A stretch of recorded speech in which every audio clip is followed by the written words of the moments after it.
नमस्कार, आपका बहुत बहुत स्वागत है। मैं हूं आपके साथ अभिषेक तिवारी और आप देख रहे हैं सत्ता का फाइनल। जी हां, तीसरे चरण का चुनाव नजदीक आता जा रहा है। चुनावी मैदान में प्रत्याशी जोर आजमाइश में लगे हैं। वो मतदाता को रिझाने के लिए हर संभव प्रयास भी कर रहे हैं।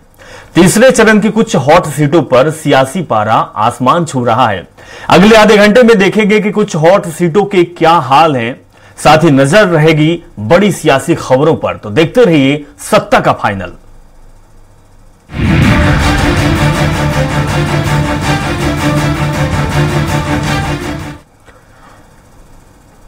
अगर आप भी उस लोकसभा क्षेत्र में रहते हैं जहां तीसरे चरण में वोट डाले जाने हैं तो यह रिपोर्ट आपके काम की है। जी हां, एडीआर ने एक रिपोर्ट जारी की है। इस रिपोर्ट में तीसरे चरण में चुनाव लड़ रहे उम्मीदवारों के आपराधिक रिकॉर्ड्स का जिक्र किया गया है। तो आप भी जरा होशियार हो जाइएगा, क्योंकि एक बार आप अपने प्रत्याशी की नाम की इस रिपोर्ट में जरूर सर्च कीजिएगा कि क्या हमारा प्रत्याशी वाकई में कहीं इस रिपोर्ट में जो नाम शामिल है उसमें तो नहीं है। पहले एक रिपोर्ट देख लीजिए। एसोसिएशन फॉर डेमोक्रेटिक रिफॉर्म्स यानी एडीआर और द नेशनल इलेक्शन वॉच ने लोकसभा चुनाव 2024 के तीसरे चरण में चुनाव लड़ रहे प्रत्याशियों की एक लिस्ट जारी की है। इस लिस्ट में उन उम्मीदवारों के नामों को शामिल किया गया है जिन पर देश की अलग अलग अदालतों में साधारण से लेकर गंभीर अपराध के मामले चल रहे हैं। तीसरे चरण में चुनाव लड़ रहे 1352 प्रत्याशियों में से कुल 244 प्रत्याशियों ने अपने खिलाफ आपराधिक मामले घोषित किए हैं। इनमें गंभीर आपराधिक मामले वाले प्रत्याशी 172 हैं। वहीं 7 प्रत्याशी ऐसे हैं जिन्हें अदालत में दोषी ठहराया जा चुका है। 5 प्रत्याशियों के खिलाफ हत्या से संबंधित मामले दर्ज हैं। हत्या के प्रयास से संबंधित मामलों वाले 24 प्रत्याशी भी इस बार मैदान में हैं। एसोसिएशन फॉर डेमोक्रेटिक रिफॉर्म्स यानी एडीआर की रिपोर्ट में ऐसे प्रत्याशियों का नाम भी शामिल किया गया है जिन पर महिलाओं के खिलाफ अपराध के मामले हैं। तीसरे चरण में महिलाओं के खिलाफ अपराध करने वाले 38 प्रत्याशी शामिल हैं। 38 प्रत्याशियों में से 2 प्रत्याशियों पर तो बलात्कार जैसे गंभीर अपराध के केस चल रहे हैं। महिलाओं के खिलाफ अभद्र भाषा का इस्तेमाल करने वाले 17 प्रत्याशियों के नाम भी इस सूची में शामिल हैं। देश के प्रमुख दलों के वो प्रत्याशी जो लोकसभा चुनाव 2024 के तीसरे चरण में चुनाव लड़ रहे हैं, उनमें से सबसे अधिक गंभीर आपराधिक मामलों वाले पार्टीवार उम्मीदवारों की बात की जाए तो राजद के 2, राष्ट्रवादी कांग्रेस पार्टी के 2, जेडीयू से 1, सपा के 3, कांग्रेस और बीजेपी के 14 उम्मीदवार और एआईटीसी का 1 उम्मीदवार भी शामिल है। Election desk, Swaraj express. तो देश में लोकसभा चुनाव 2024 जारी है। सभी राजनीतिक दलों ने अपनी पूरी ताकत झोंकनी शुरू कर दी है। आगामी चरणों के लिए प्रत्याशी अपना पसीना बहा रहे हैं। जो प्रत्याशी मैदान में अपनी किस्मत आजमाने के लिए तैयार हैं, उन प्रत्याशियों में कई करोड़पति हैं तो कई कंगाल भी हैं। देखिए और जानिए कि कौन है करोड़पति और कौन है ठनठन गोपाल। एडीआर और नेशनल इलेक्शन वॉच ने आम चुनाव के तीसरे चरण में चुनाव लड़ रहे सभी 1352 उम्मीदवारों के चुनावी हलफनामों का विश्लेषण किया है। एडीआर के विश्लेषण के मुताबिक तीसरे चरण में चुनाव लड़ रहे 1352 उम्मीदवारों में से 392 यानी 29% करोड़पति हैं। कुल उम्मीदवारों की औसत संपत्ति 5 करोड़ 66 लाख रुपए है। भाजपा के 82 में से 77 उम्मीदवारों यानी 94% की संपत्ति 1 करोड़ रुपए से ज्यादा है। वहीं कांग्रेस के 68 में से 60 उम्मीदवार यानी करीब 88% करोड़पति हैं। सपा के 10 में से 9, जेडीयू के 3 उम्मीदवार करोड़पति हैं। शिवसेना यूबीटी के 5, एनसीपी के 3 उम्मीदवार भी करोड़पति हैं। आरजेडी के 3, शिवसेना शिंदे गुट के 2, एनसीपी शरद चंद्र पवार के 3 और टीएमसी के 6 में से 4 उम्मीदवारों ने अपनी संपत्ति 1 करोड़ रुपए से अधिक घोषित की है। एडीआर की रिपोर्ट के मुताबिक तीसरे चरण में दक्षिण गोवा लोकसभा सीट से चुनाव लड़ रही भाजपा की पल्लवी श्रीनिवास डेम्पो सबसे अमीर उम्मीदवार हैं। उन्होंने अपनी कुल संपत्ति 1361 करोड़ रुपए से अधिक घोषित की है। मध्य प्रदेश की गुना सीट से चुनाव लड़ रहे भाजपा के ज्योतिरादित्य सिंधिया दूसरे सबसे धनी उम्मीदवार हैं, जिनकी कुल संपत्ति 424 करोड़ रुपए से ज्यादा है। वहीं महाराष्ट्र के कोल्हापुर से कांग्रेस के छत्रपति शाहू शाह जी तीसरे सबसे धनवान प्रत्याशी हैं, जिनकी कुल संपत्ति 342 करोड़ रुपए से ज्यादा है। इसी कड़ी में सबसे गरीब प्रत्याशी की बात करें तो कोल्हापुर से चुनाव लड़ रहे इरफान के पास मात्र 100 रुपए हैं, जबकि बारडोली से चुनाव लड़ रही रेखाबेन के पास महज 2000 रुपए हैं। Election desk, Swaraj express. Chhattisgarh में नए परिसीमन से बनी सीट कोरबा में चौथी बार चुनाव होने जा रहा है। बीते 3 चुनावों में यहां 2 बार कांग्रेस तो 1 बार बीजेपी को जीत मिली है। पिछली बार मोदी लहर के बावजूद कांग्रेस ये सीट बचाने में कामयाब रही थी। कांग्रेस ने अपने मौजूदा सांसद ज्योत्सना महंत पर भरोसा जताया है, तो भाजपा ने सरोज पांडे को चुनावी मैदान में उतार दिया है। इस सीट से 2 महिलाओं के आमने सामने होने से यहां मुकाबला बेहद दिलचस्प हो गया है। देखिए रिपोर्ट। लोकसभा चुनाव 2024 में कोरबा लोकसभा क्षेत्र से इस बार 27 प्रत्याशी चुनाव मैदान में उतरेंगे। कोरबा लोकसभा क्षेत्र के 8 विधानसभा के 16 लाख से ज्यादा पंजीकृत मतदाता अपना सांसद चुनने के लिए 7 मई को मताधिकार का प्रयोग करेंगे। कोरबा संसदीय क्षेत्र में मुख्य मुकाबला कांग्रेस की मौजूदा सांसद ज्योत्सना महंत और भाजपा प्रत्याशी सरोज पांडे के बीच माना जा रहा है। कोरबा लोकसभा में कुल 8 विधानसभा क्षेत्र आते हैं। इनमें कोरबा, कटघोरा, रामपुर और पाली तानाखार, मनेन्द्रगढ़, भरतपुर, सोनहत, बैकुंठपुर और मरवाही विधानसभा आती हैं। कोरबा सीट 2009 में हुए नए परिसीमन से बनी थी। इस सीट पर आदिवासी वोटर्स निर्णायक भूमिका में हैं। कोरबा सीट से 2 बार ब्राह्मण को टिकट मिला, लेकिन दोनों ही बार ब्राह्मण उम्मीदवार हार गए। कोरबा में हुए अब तक के 3 चुनाव में ओबीसी कैंडिडेट को ही जीत मिली है। इनमें 2 बार कांग्रेस और 1 बार बीजेपी ने जीत दर्ज की है। तस्वीर और तकदीर बदलने की बात कहती हूँ मैं, और SC/ST के आरक्षण की बात देश के प्रधानमंत्री जी जब कोई बात कहते हैं तो उस बात को पत्थर की लकीर माना जाता है। और आपको ये भी कहना चाहती हूँ कि जब हमारे यहाँ पर यह आरक्षण से डर क्यों पैदा कर रहे हैं, कांग्रेस पार्टी को बताना चाहिए कि झूठ क्यों बोल रहे हैं। जब हमारे गृह मंत्री जी आज हमारे बीच में आने वाले, उस बात को कहने वाले हैं, उनका फेक न्यूज के हिसाब से एक वीडियो चलाते हैं, झूठ वीडियो चलाते हैं और कहते हैं कि हम आरक्षण खत्म कर दें। साले तो बहुत महंगाई नहीं जो चुबाड़े हैं, माटी तेल गोल हो गए। अब अभी जब से ये सरकार बने हैं, फूल छाप सरकार नहीं जी, अभी कांग्रेस की सरकार तो नहीं बने, तो वो तुमन के 7 किलो चावला भी काट रही है, नहीं काटे। नए बने हो 5 किलो कर दीस, 2 किलो काट दीस, तो 3 झल्ला अब 35 किलो नहीं मिली, अब 15 किलो मिली। ये चुनाव बाद ऐसे ऐसे काम कर रही। कोरबा की पहचान सिर्फ छत्तीसगढ़ के भीतर ही नहीं बल्कि देश भर में है। यहाँ के उद्योग और पावर प्लांट ने इसे देश और दुनिया में एक अलग पहचान दिलाई। कोरबा में देश का सबसे बड़ा aluminium plant Bharat aluminium company यानी बाल्को है। इसके अलावा छत्तीसगढ़ का दूसरा सबसे बड़ा मिनीमाता हसदेव बांगो बांध भी कोरबा में ही है। यहाँ एशिया की सबसे बड़ी कोयला खदान SECL पाई जाती है। इसके साथ ही CSEB और NTPC जैसे पावर प्लांट भी कोरिया की खास पहचान है। कोरबा जिले में आने वाला कोयला बेल्ट कोरबा लोकसभा सीट का ही हिस्सा है। कोरबा की पहचान पूरी दुनिया में होने के बावजूद यहाँ विकास एक बड़ा मुद्दा है। कोरबा से MP, UP, ओडिशा के लिए सीधी ट्रेन नहीं है। ये क्षेत्र शिक्षा में भी पिछड़ा है। यहाँ के बच्चों को अच्छी शिक्षा के लिए राजस्थान और विशाखापट्टनम जाना पड़ता है। यहाँ के लोगों का कहना है कि यहाँ पर्यटन का विकास भी होना चाहिए। साथ ही बिजली उत्पादक क्षेत्र होने के बावजूद पावर कट यहाँ एक बड़ा मुद्दा है।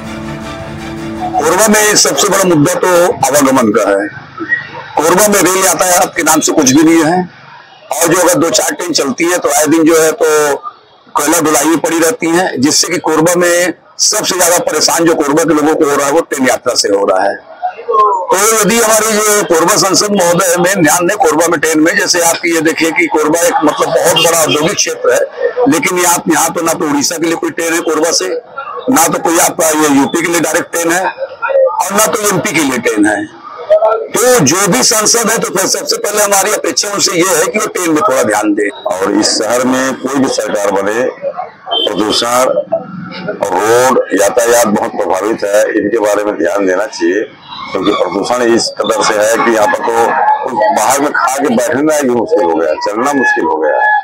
रोड इस तरह से गड्ढे हैं कि कहीं पर जाने से एक्सीडेंट होने ही है। बहुत सारी समस्याएं हैं, सरकार को भी बने समस्याएं को दूर करे। कोरबा सीट पर अगर जातीय समीकरण की बात करें तो इस सीट पर सबसे ज्यादा अनुसूचित जनजाति के 44.5% वोट हैं, जबकि अनुसूचित जाति के 9.2% वोट हैं। यहाँ तीसरे नंबर पर मुस्लिम वोटर्स तकरीबन 3.5% हैं। बाकी वोट सामान्य वर्ग और ओबीसी कैटेगरी से हैं। कोरबा लोकसभा क्षेत्र में लगभग 16 लाख मतदाता हैं। यहाँ मुख्य मुकाबला कांग्रेस की ज्योत्सना महंत और बीजेपी के सरोज पांडे के बीच है। क्षेत्र के विकास, कोरबा के लिए जो सही काम करे उनको वोट देना चाहिए। इससे पहले जो सांसद थे उनका कार्यकाल कैसा रहा? उनका कार्यकाल तो सबको दिख रहा है, क्या काम हुआ है, कितना क्या हुआ है, पूरा सबका आंकड़ भरा हुआ है, रोड की स्थिति कहीं पे नहीं, कुछ नहीं है। हमारे यहाँ से प्रत्याशी अच्छे बन के जाएंगे और वो केंद्र में ये बात उठा के कोरबा की जनता को इसका लाभ मिलेगा। निश्चित रूप में देश में बहुत शांतिपूर्ण चुनाव चल रहा है और निष्ठावान चुनाव चल रहा है, बहुत अच्छा चुनाव चल रहा है, और हम चाहेंगे केंद्र से मोदी सरकार आए और देश की पूरी समस्या को दूर करे। और भाभी हमारी ज्योत्सना महंत जी जो सांसद है अभी, और उनसे हमको आगे भी उम्मीद है और कोरबा वासियों को भी उनसे बहुत उम्मीद है। वो महिलाओं के लिए और भी आगे अच्छा काम करेंगी, और मेरा वोट ज्योत्सना महंत जी को। कोरबा लोकसभा सीट के इतिहास पर एक नजर डालें तो अब तक इस सीट पर 3 बार आम चुनाव हो चुके हैं। 2024 में चौथी बार लोकसभा का चुनाव होना है। पहली बार 2009 में कांग्रेस के डॉक्टर चरणदास महंत जीते थे। उन्होंने बीजेपी प्रत्याशी करुणा शुक्ला को हराया था। 2014 के लोकसभा चुनाव में डॉक्टर चरणदास महंत चुनाव हार गए थे। तब बीजेपी प्रत्याशी डॉक्टर बंशीलाल महतो ने चरणदास महंत को हराया था। इसके बाद 2019 के लोकसभा चुनाव में चरणदास महंत की धर्मपत्नी ज्योत्सना चरणदास महंत को टिकट मिला। ज्योत्सना चरणदास महंत ने बीजेपी के ज्योतिनंद दुबे को उस समय हरा दिया था। कांग्रेस ने 2019 का चुनाव 26,249 वोट से जीता था। 7 तारीख को जो निर्वाचन होना है, मतदान होना है, उसमें जो भी सांसद बनेगा, कोरबा को सांसद से बहुत सारी अपेक्षाएं हैं। इसकी पूर्व की सांसद ज्योत्सना महंत अभी जो भी सांसद है वो भी चुनावी मैदान में है, उनसे जो बल पड़ा, क्योंकि केंद्र में विपक्ष की सरकार है, भारतीय जनता पार्टी की सरकार है, और ज्योत्सना चरणदास महंत कांग्रेस की सरकार है, कांग्रेस की सांसद है। निश्चित रूप से पक्षपात तो होता ही है, लेकिन ज्योत्सना महंत ने जैसे समय समय पर रेल के लिए जो मांग की, उसके अलावा मेडिकल कॉलेज कोरबा को एक बड़ी सौगात मिली, लंबे समय से लोगों की मांग थी। बीजेपी ने इस बार देश में 400 पार का नारा दिया है। छत्तीसगढ़ जैसे छोटे राज्यों में बीजेपी ने क्लीन स्वीप का टारगेट भी रखा है। ऐसे में कोरबा में मुकाबला और भी दिलचस्प हो जाता है, जहां बीजेपी को अपने मिशन क्लीन स्वीप की ओर बढ़ना है, जबकि कांग्रेस को अपने कब्जे वाली सीट बचाना है। स्वराज एक्सप्रेस के लिए कोरबा से मार्कंडेय मिश्रा की रिपोर्ट। चलिए आपको सीधे ले चलते हैं, लाइव तस्वीर दिखाते हैं दिग्विजय के गढ़ में, जहां बीजेपी की सभा में सीएम मोहन यादव पहुंचे हुए हैं। अंदर रख लेते ऐसे के बात कर रहे हैं, ऐसे अपने आप को दबा लिया। देखो भाई, मेरा तो आखिरी चुनाव है, मेरे को क्या करना है, मैं तो आपका ही हूँ, मेरे को उस समय पैसे नहीं मिलते थे, आज सरकार के पास बहुत पैसे आ गए, ये सारे बहाने बनाएंगे। माता सीता का अपहरण का किस्सा याद कर लेना, आपने ध्यान दिया होगा। भगवान ने माता सीता के साथ और लक्ष्मण जी ने उसके बाद एक कार सेवा कार लाइन खींची थी, क्या बोलते हैं उसको, लक्ष्मण रेखा। इस रेखा के इधर मत जाना माँ, उधर कितना खराब दुश्मन है कल्पना नहीं कर सकते। हमारी भी लक्ष्मण रेखा खिंचा गई है, खिंचा गई कि नहीं खिंचा गई, इधर इधर हमें, इसलिए लक्ष्मण भी हमारे साथ है और राम भी हमारे साथ है और महाकाल का आशीर्वाद तो मिल ही रहा है। आपका चुनाव, पहला चुनाव आतंकवाद के खात्मे के लिए नरेंद्र मोदी का हुआ कि नहीं हुआ? जोरदार ताली बजाओ। पूरे देश में ये भले पाकिस्तान वाले से गले मिले, ओसामा को ओसामा जी बोले, मर्जी आज जो करे, लेकिन उस पाकिस्तान को ठिकाने लगाने का काम किसने किया है? बहादुर नरेंद्र मोदी जी ने किया है। ये हमारे सामने उदाहरण है। 2014 का पहला चुनाव पूरे देश से आतंकवाद के खात्मा के लिए, दूसरा चुनाव कोविड से सबकी जान बचाने के लिए।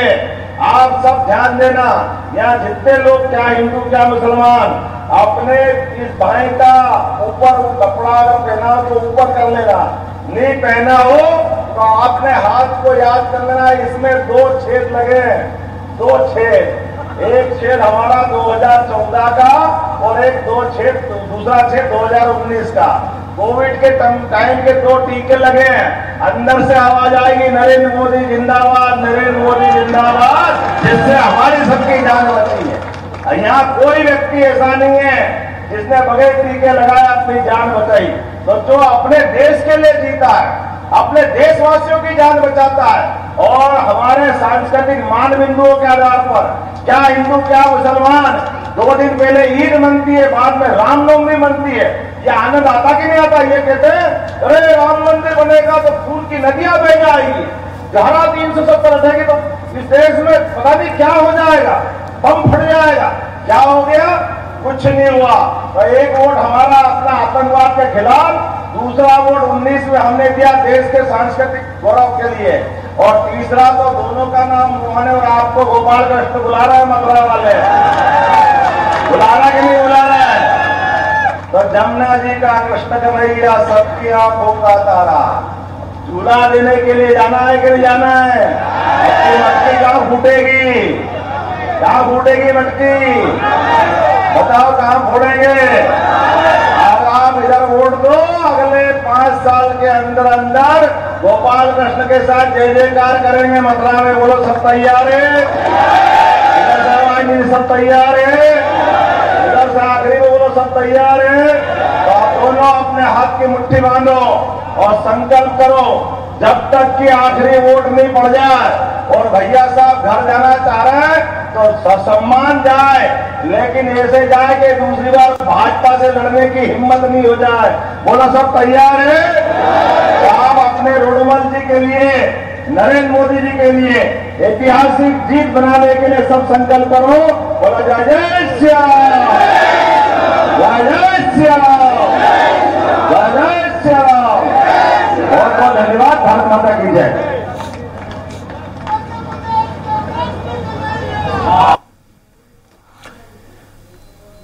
तो राजगढ़ से लाइव तस्वीर आपको दिखा रहे थे दिग्विजय सिंह के गढ़ में गूंजते हुए मुख्यमंत्री मोहन यादव और भारतीय जनता पार्टी के पक्ष में माहौल बनाते हुए। अब अगली खबर का रुख करेंगे। सूरज के तीखे तेवरों के साथ ही भोपाल लोकसभा सीट पर चुनावी रण भी तेज हो चला है। भारतीय जनता पार्टी का गढ़ माने जाने वाली भोपाल लोकसभा सीट पर इस बार मुकाबला भाजपा के आलोक शर्मा और कांग्रेस पार्टी के अरुण श्रीवास्तव के बीच है। दावों और वादों के साथ प्रत्याशी मैदान में प्रचार में जुटे हुए हैं, लेकिन जनता किसके वादों और दावों पर एतबार करती है, जानने स्वराज संवाददाता कुमार संदेव निकले भोपाल की सड़कों पर। नवाबों बेगमों का शहर, तालों का शहर, इस शहर ने देश को ना सिर्फ राष्ट्रपति दिए हैं बल्कि पूर्व मुख्यमंत्री भी इस शहर ने दिए हैं। जी हाँ, हम बात कर रहे हैं सूबे की राजधानी भोपाल की। इस लोकसभा सीट पर क्या समीकरण है, किस तरह से लोग देखते हैं, आज हम उनसे चाय पर चर्चा कर रहे हैं। आप देख सकते हैं इस वक्त हम एक चाय की दुकान पर मौजूद हैं और लोगों से चाय की चुस्कियों के साथ जानना चाहेंगे किसके पक्ष में इस बार माहौल दिखाई देता है। भैया, हमेशा की तरह माहौल तो मोदी जी का ही है और इस बार क्या है, मोदी जी की गारंटी है, लोगों को उनकी गारंटी पे पूरा भरोसा है और आएंगे तो मोदी। आप क्या मानते हैं किस तरह का जो मोदी की गारंटी है या कांग्रेस का न्याय पत्र है, किसकी गारंटियों पर भरोसा? देखो, गारंटियाँ तो ठीक है, पर ज़मीनी स्तर की बात करें तो बीजेपी ज़्यादा मजबूत दिखाई दे रही है। कांग्रेस अभी तक दिखाई भी नहीं दे रहा, वहाँ उसका प्रचार भी इतना स्ट्रॉन्ग नहीं है और बीजेपी का ही माहौल दिख रहा है अभी तक। कौन सा पक्ष ज़्यादा मजबूत है, कांग्रेस का या भाजपा का? 9 बार भाजपा यहाँ से जीत चुकी है, तो 10वीं बारी भाजपा ही जीतेगी। उनका पक्ष ज़्यादा वजनदार दिख रहा है इस बार भी, तो भाजपा आने की संभावना है इस बार भी। ऐसे क्या मुद्दे देखते हैं या क्या पसंद आपको आता है इन चुनाव में? अब चुनाव में तो बाकी शिक्षा को लेकर देखें तो मोदी जी के राज से जब से वैकेंसी वगैरह तो नहीं आई है स्टार्टिंग से। जैसे अब कांग्रेस जब स्टार्टिंग में थी तो वैकेंसी वगैरह भी अच्छी सही आ रही थी, लेकिन जब से बीजेपी आई है जब से थोड़ी वैकेंसी वगैरह तो कम ही है, तो उसका कुछ प्रभाव पड़ सकता है इस बार। तो अलग अलग माहौल है और भी लोग हमारे साथ हैं, उनसे जान लेते हैं। भाई साहब, क्या माहौल दिखाई दे रहा है इस बार 2024 के लोकसभा चुनाव में? 7 तारीख को मतदान है भोपाल में। माहौल तो ठीक है, इस बार जनता बदलाव चाह रही है और भोपाल की जनता इस बार बदलाव करेगी, क्योंकि इनकी जो सांसद थी प्रज्ञा सिंह ठाकुर, अगर उन्होंने इतना ही विकास किया होता तो आज उनका टिकट नहीं कटा गया होता भोपाल शहर से। और क्या वो ऐसे मुद्दे हैं, क्या बदलाव आना चाहिए? मुद्दे बहुत सारे हैं, बेरोजगारी है, भ्रष्टाचार है, महंगाई है, सारे मुद्दे ही मुद्दे हैं। अब इनके पास तो एक ही मुद्दा है, हिंदू मुस्लिम, इसके अलावा इनके पास कोई मुद्दा ही नहीं है। तो जनता इस बार बदलाव चाह रही है। तो जनता बदलाव चाहती है और भी लोग हमारे साथ हैं, उनसे जानते हैं कि किस तरह का माहौल यहाँ है। सियासत गरमा रही है गर्मी के बीच, 7 तारीख को मतदान भी है, क्या लगता है आपको? सर, बीजेपी जीतेगी। क्यों? बीजेपी का ही माहौल है और उन्होंने काम किया है, इसलिए बीजेपी जीतेगी। ऐसे क्या काम किया है बीजेपी ने जो आप मानकर चलते हैं कि बीजेपी को फिर से आना चाहिए? 9 बार यहाँ से बीजेपी पहले भी जीत चुकी है। देश सुरक्षित है, इसलिए मोदी जी पे सबको विश्वास है, इसलिए बीजेपी जीतेगी। सीधे तौर पर बीजेपी को जीतना चाहिए और बीजेपी का माहौल है, लेकिन कुछ लोग ऐसे भी हैं जो बदलाव देखना चाहते हैं। चूँकि 9 बार से बीजेपी लगातार इस सीट पर अपना परचम लहराती आ रही है और इस बार जो 2024 के लोकसभा चुनाव है उसमें कयास ही लगाए जाते हैं। फैसला तो 4 जून को मतगणना के बाद ही सामने देखने को मिलेगा। कैमरा पर्सन रोहित स्पेंसर के साथ कुमार संदीप, स्वराज एक्सप्रेस, भोपाल। चलिए, इस खास कार्यक्रम सत्ता का फाइनल में बस इतना ही। नमस्कार।